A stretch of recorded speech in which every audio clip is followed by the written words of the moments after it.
You survive a grueling 12-hour shift, step into the pouring rain, and slide into the back of what you think is your rideshare.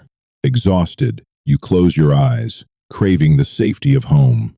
But when you finally open them, the man sitting beside you in the shadows isn't your driver. He's the city's most feared syndicate boss, and he has just decided you belong to him. The fluorescent lights of Northwestern Memorial Hospital had a way of draining the life out of anyone who stood beneath them for too long.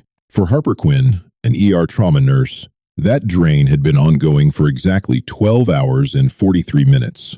Her scrubs, usually a crisp navy blue, were stained with iodine, coffee, and a few drops of someone else's blood. Her feet ached with a deep, pulsing rhythm, and her mind was a fog of medical charts, cardiac monitors, and the scent of antiseptic. It was a Tuesday night in November, and Chicago was punishing its residents with a torrential, freezing downpour. Stepping out of the staff entrance, Harper pulled her thin raincoat tight across her chest, shivering as the icy wind off Lake Michigan hit her.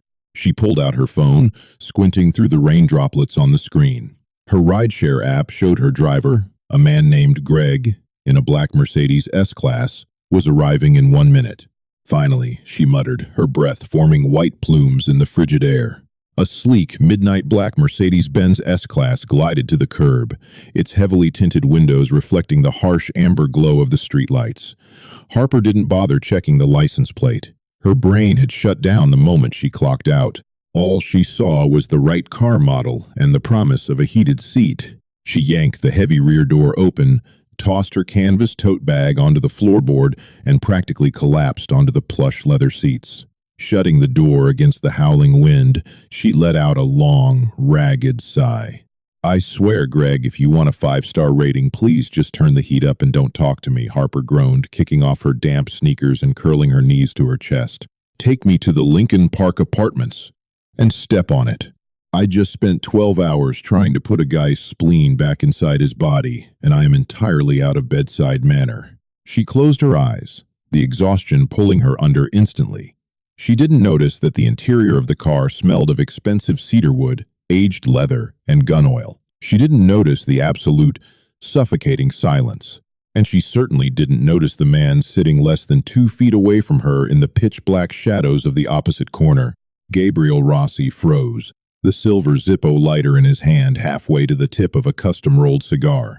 His dark eyes, usually cold and entirely devoid of mercy, flickered with genuine bewilderment. He was a man who commanded the largest illicit empire in the Midwest. Men twice Harper's size had wet themselves in his presence. Entire neighborhoods went quiet when his name was spoken. Yet, here was a soaking wet, exhausted nurse with messy brown hair and a bad attitude, treating his armored vehicle like a cheap taxi. In the driver's seat, Victor, Gabriel's most ruthless enforcer, slowly reached inside his tailored suit jacket, his fingers brushing the grip of his suppressed Glock. He met his boss's eyes in the rearview mirror, waiting for the order to drag the intruder out into the street. Gabriel held up a single gloved hand. Wait. A strange, quiet amusement tugged at the corner of Gabriel's mouth. It had been a brutal evening. He had just spent the last 3 hours in a soundproof basement on Lower Wacker Drive, systematically dismantling a rival operation that had tried to skim from his shipping containers. He was tired, he was irritated, but this was entirely unprecedented. He looked at Harper. She was already asleep, her chest rising and falling in a slow, steady rhythm, her cheek pressed against the immaculate leather. She looked fragile, but there was a stubborn set to her jaw. "Boss?" Victor whispered, his voice a low, gravelly rasp. "Do I pull over?" Gabriel studied the woman's face. The harsh streetlights intermittently flashed through the rain-streaked windows, illuminating the dark circles under her eyes and the exhaustion etched into her features. He noted the St. Jude Medical Center badge clipped to her pocket. Harper Quinn, registered nurse. "Drive," Gabriel commanded, his voice a smooth, dangerous baritone that rarely rose above a conversational volume. "Lincoln Park." Victor blinked, clearly taken aback, but he knew better than to question Gabriel Rossi. He put the car in gear and merged smoothly into the slick, wet traffic. For the next 20 minutes, the city slid by in a blur of neon and rain. Gabriel didn't look out the window. He watched Harper. He watched the way her brow furrowed in her sleep, the way she instinctively pulled her raincoat tighter. He was a man who calculated every variable, who lived his life in a state of hypervigilance, and yet, sitting next to a complete stranger who had mistakenly invaded his sanctuary, he felt a strange, unfamiliar stillness. When the car finally rolled to a stop outside a dingy brick apartment building in Lincoln Park, Harper stirred. She stretched, her foot accidentally brushing against Gabriel's shin. She opened her eyes, blinking away the sleep.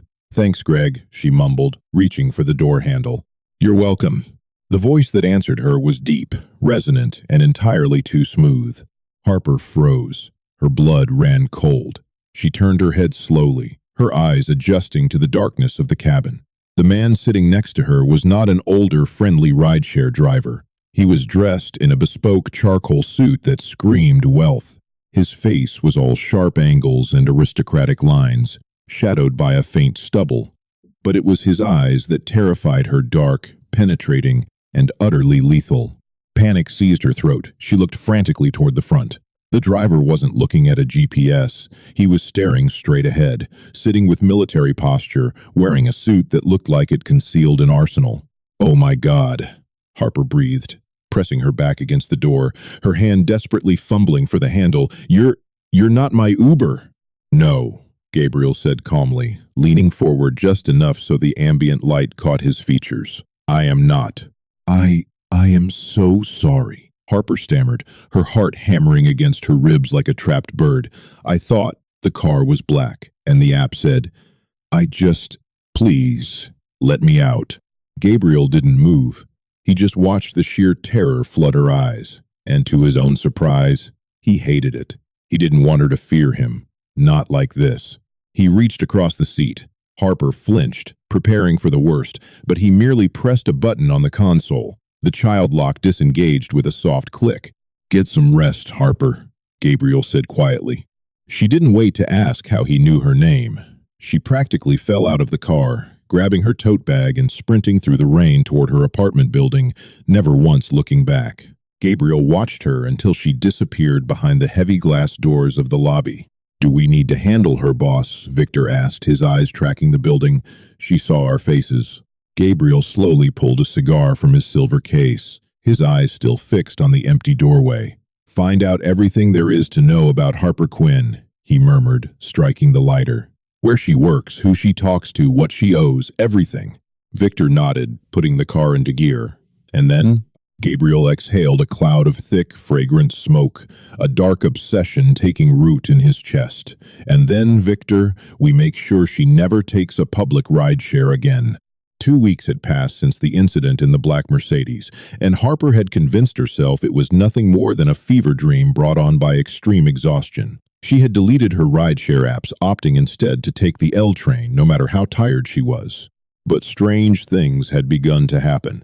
First, her landlord, a notoriously sleazy man who constantly harassed her about being a day late on rent, had suddenly and inexplicably forgiven her next 3 months of payments. When she ran into him in the hallway, he had turned pale, practically bowed to her, and sprinted in the opposite direction. Then came the changes at St. Jude.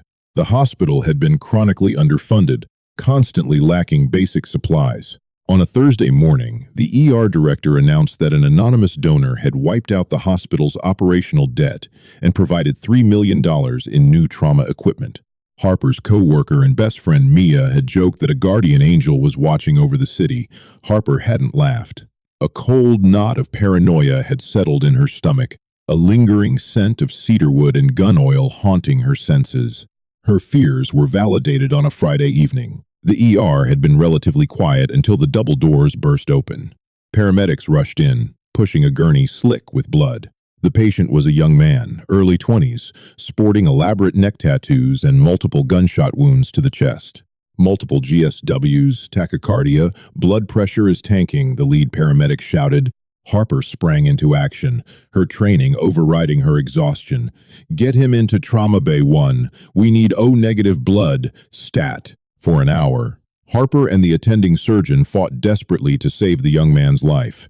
But the damage was too severe. The monitor flatlined, a shrill, continuous tone that signaled defeat. As Harper stepped back, stripping off her bloody gloves, a heavy silence fell over the room. The attending surgeon looked at the boy's tattoos and cursed under his breath. "What is it?" Harper asked, wiping sweat from her forehead. "That's Hector Vargas," the surgeon whispered, looking nervously toward the hospital doors. "He's the younger brother of Alejandro Vargas, the leader of the Southside Kings. They are not going to take this well. They'll blame us." Harper felt a chill crawl up her spine, but she pushed it down. She had a job to do. When her shift ended at 2 a.m., the hospital corridors were eerily quiet. Mia had already gone home, leaving Harper to walk to the train station alone. The Chicago air was crisp, carrying the scent of impending snow. As she exited the staff doors, she froze.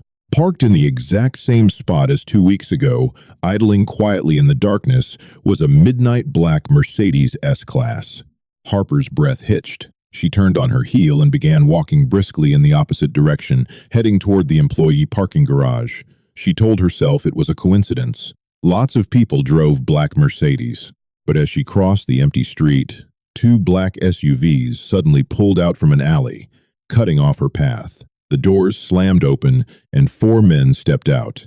They weren't wearing suits. They wore leather jackets, and their faces were twisted with anger. Harper instantly recognized the neck tattoos, the Southside Kings. "You the nurse?" the largest of the men demanded, stepping toward her, a heavy tire iron gripping in his hand. "You let Hector die on that table." We did everything we could," Harper stammered, backing away, her heart pounding a frantic rhythm against her ribs. His injuries were too severe. "Bullshit," the man spat. "Alejandro wants a word with you." He lunged for her.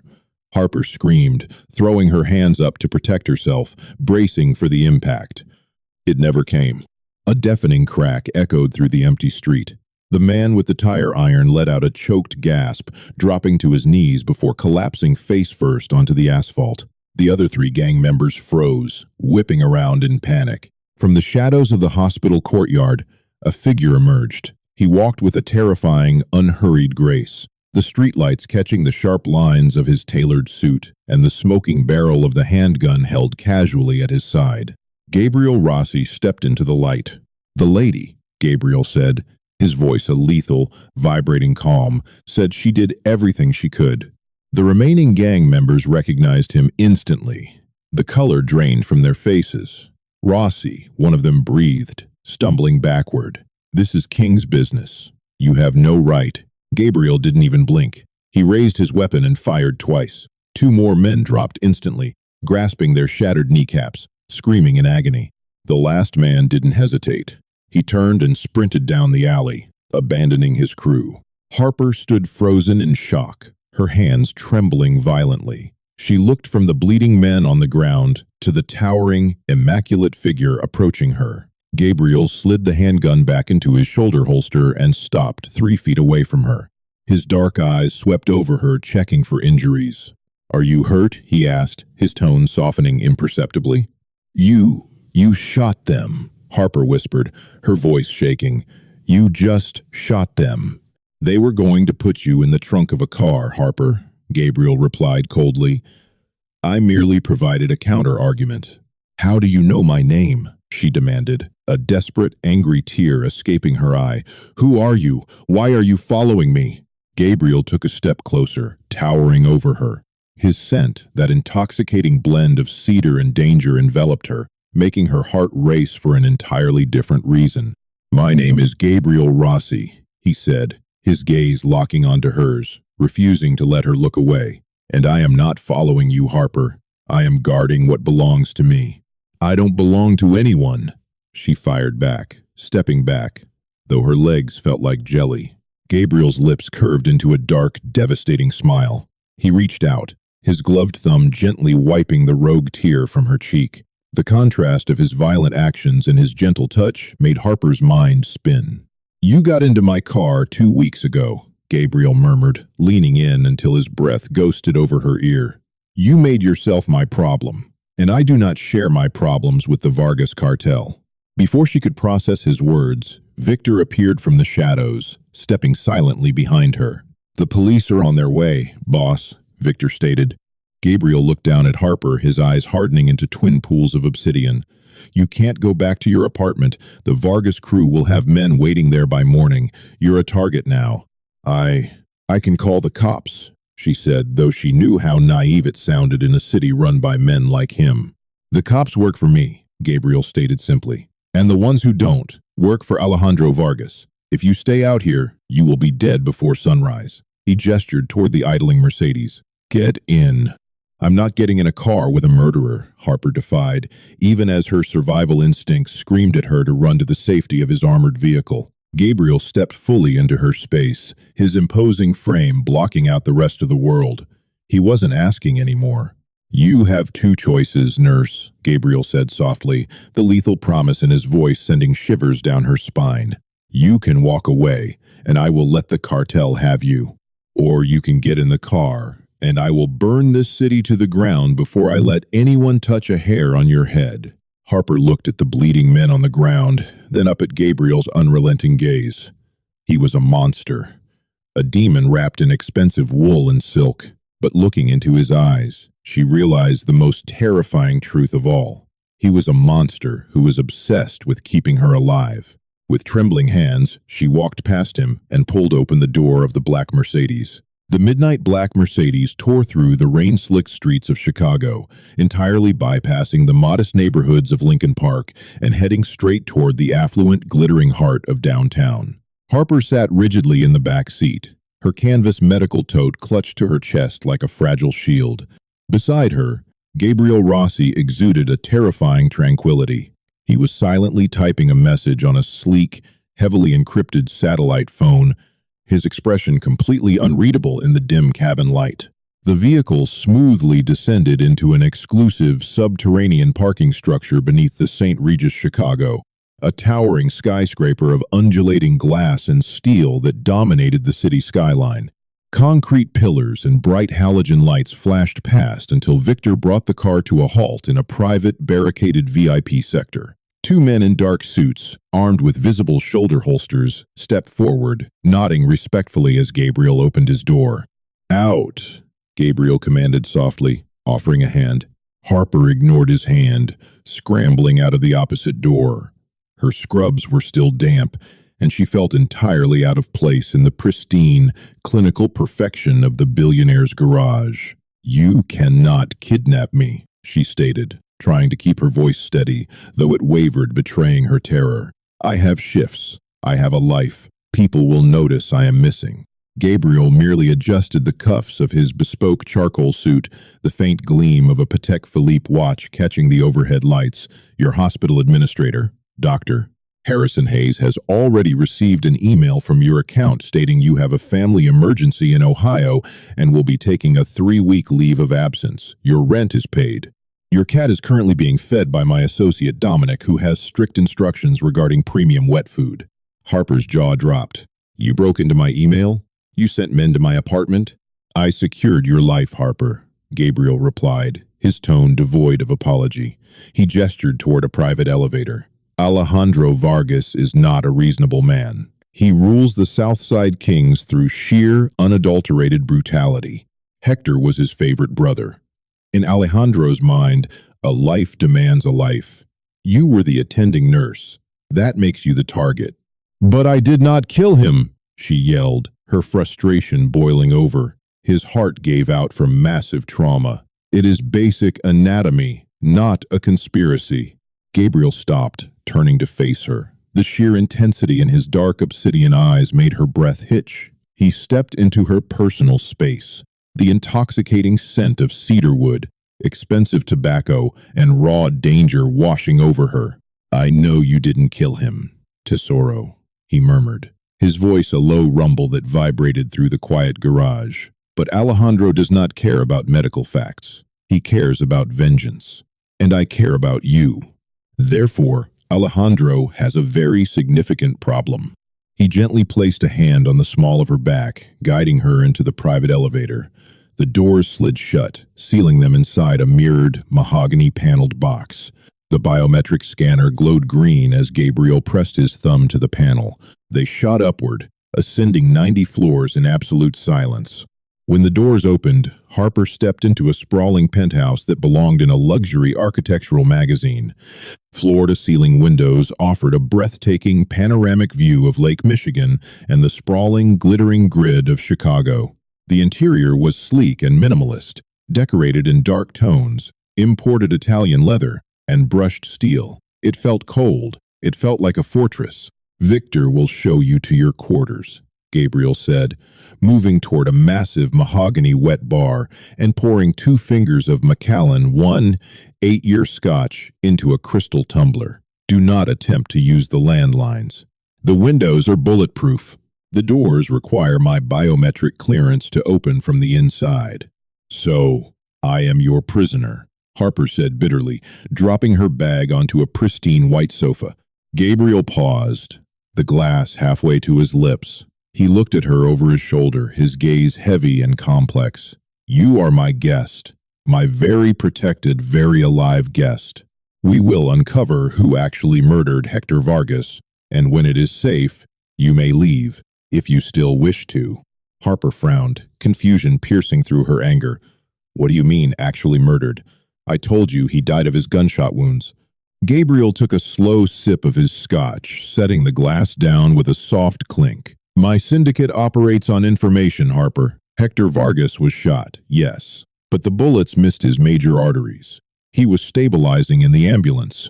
Yet, 5 minutes after he was placed in Trauma Bay 1, he suffered a catastrophic cardiac arrest. He walked toward a large digital smartboard integrated into the living room wall, tapping the screen. A series of medical charts and autopsy photos illuminated the room. "I have a contact in the county coroner's office," Gabriel continued, his voice devoid of emotion. "Hector's toxicology report was flagged and buried. He had lethal, untraceable levels of potassium chloride in his bloodstream. Someone in your emergency room injected him, intentionally inducing a massive heart attack." Harper felt the blood drain from her face. Potassium chloride. It was a common hospital supply, practically untraceable if administered during a chaotic trauma code. It stopped the heart instantly. "No," she whispered, shaking her head. "No, we were trying to save him. Mia was there. Dr. Hayes was overseeing." "Exactly," Gabriel said softly, stepping closer to her. "Alejandro Vargas does not know this. He just knows his brother died under your care. But whoever administered that drug knew exactly what they were doing, and they framed you to cover their tracks. Someone at St. Jude Medical Center is working for a rival faction, trying to ignite a war between the Kings and my syndicate by putting the blame on my turf." Harper stared at the digital board, her mind racing through the events of that night. The chaos, the beeping monitors. Dr. Harrison Hayes stepping into the room, insisting on checking the IV lines himself while Harper was busy packing the chest wounds. "Dr. Hayes," Harper breathed, her eyes widening in horrific realization. "He ordered me to step away from the primary floor to prep a defibrillator. He was alone by the fluid bags for 10 seconds. Gabriel's eyes darkened, a lethal, predatory shadow falling over his aristocratic features. "Harrison Hayes," he repeated, committing the name to memory. "Victor." The enforcer materialized from the hallway. "Yes, boss. Find Dr. Harrison Hayes. Bring him to the Lower Wacker facility. Do not let him speak to anyone." "It is already done." A new voice echoed from the penthouse entrance. Harper jumped. Standing by the private elevator was Dominic, Gabriel's lieutenant. He was younger than Victor, wearing a tailored navy suit, but he was currently bleeding from a nasty gash above his left eyebrow. He looked grim. "What happened?" Gabriel demanded, his posture instantly shifting into a combat stance. "It was a trap, Gabriel," Dominic coughed, clutching his ribs. "Hayes wasn't at his townhouse. The Vargas cartel was. They know about the hospital. They know about the potassium chloride. Hayes sold the information to Alejandro directly, blaming the assassination on you to save his own skin." Gabriel's jaw clenched. And Dominic swallowed hard, looking directly at Harper. "Alejandro knows you have the nurse. He knows she is the only witness who can place Hayes at the IV bag. Hayes needs her dead to keep his lie intact. The Kings just breached the lobby. They are coming up the service elevators right now. The heavy, suffocating silence of the penthouse shattered instantly.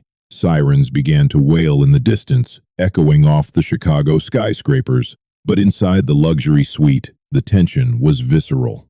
"Victor, lock down the biometric seals," Gabriel barked, his calm demeanor replaced by the terrifying authority of a syndicate boss at war. "Dominic, access the armory. Arm up." Harper watched in stunning horror as the wall behind the wet bar slid open smoothly, revealing an extensive arsenal of tactical weaponry.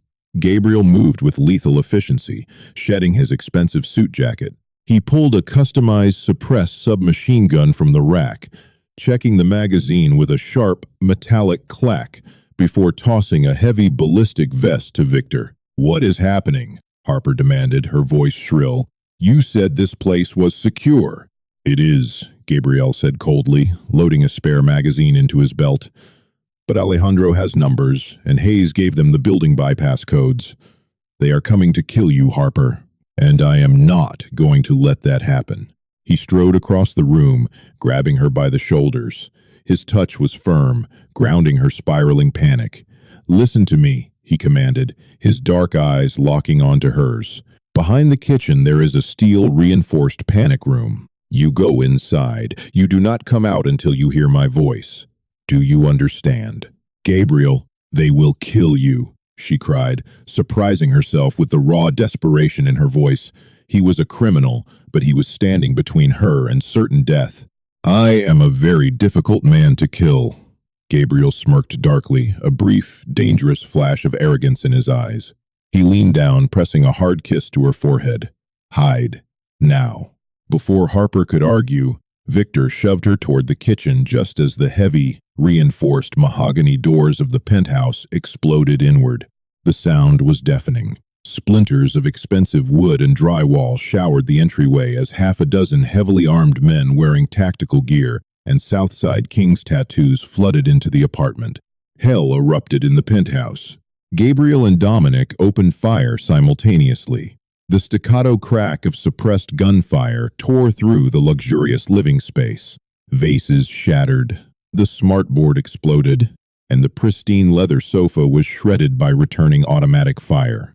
Harper dove behind the massive refrigerator, covering her ears as violence shook the floorboards. Harper peeked around the marble island. She saw Victor drop two men with clinical precision. Gabriel was a phantom, his aim flawless. He shot a cartel gunman rushing the hallway, dropping him instantly. But there were too many. Suddenly, a massive man wielding a tactical shotgun stepped out from the smoke, aiming directly at Gabriel's blind spot.